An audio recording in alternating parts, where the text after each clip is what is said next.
Hey y'all, Jen here from Finder.com. Today we're talking all about tax brackets, how they work, and the difference between federal and state income taxes. Oh yeah, and because we know you're wondering, we'll also break down the best ways to lower your tax bill. Let's dive in. The federal government uses a progressive tax system, which is a fancy way of saying that the more money you make, the more taxes you pay to Uncle Sam. But just because you're in one tax bracket doesn't mean all of your income is taxed at that rate.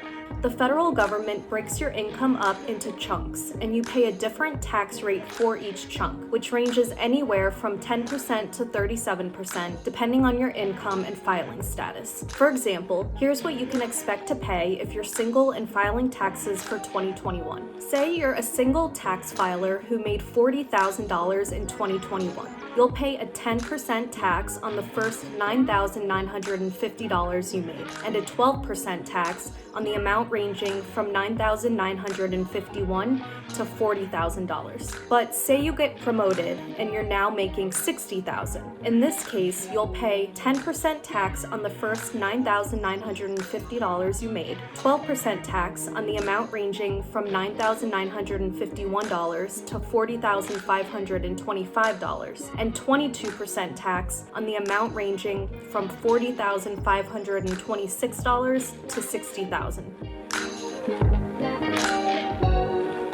What we just went over was federal income taxes. Now let's talk state income taxes. Depending on where you live, you can be taxed anywhere from 0% to around 13%. But not all states follow the progressive tax system. In fact, the following states don't even have income tax at all. And a few other states have a flat rate tax, which means everyone pays the same tax rate no matter what their income is.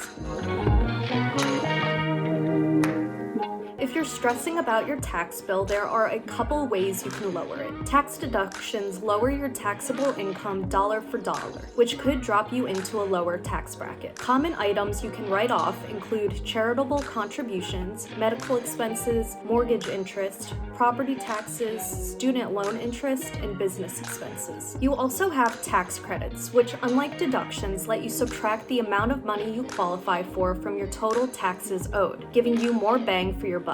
Depending on your income, you might be able to get tax credits for qualifying education expenses like tuition and books, any children you care for that are ages 17 or under, childcare if you're a working parent, and health insurance premiums. Low and moderate income taxpayers might also qualify for the Earned Income Tax Credit, with the highest credits going toward people with dependents. And finally, maxing out your retirement accounts is another way to lower your tax bill by dropping you into a lower tax bracket. For example, if you make $60,000 a year and contribute $19,500 to your 401k, your taxable income drops to $40,500. For a full breakdown of federal income tax brackets based on different filing statuses, head on over to our guide on Finder, linked in the description box below. And if you liked this video, don't forget to hit the subscribe button and ring that notification bell so you'll be the first to know when new Finder videos drop.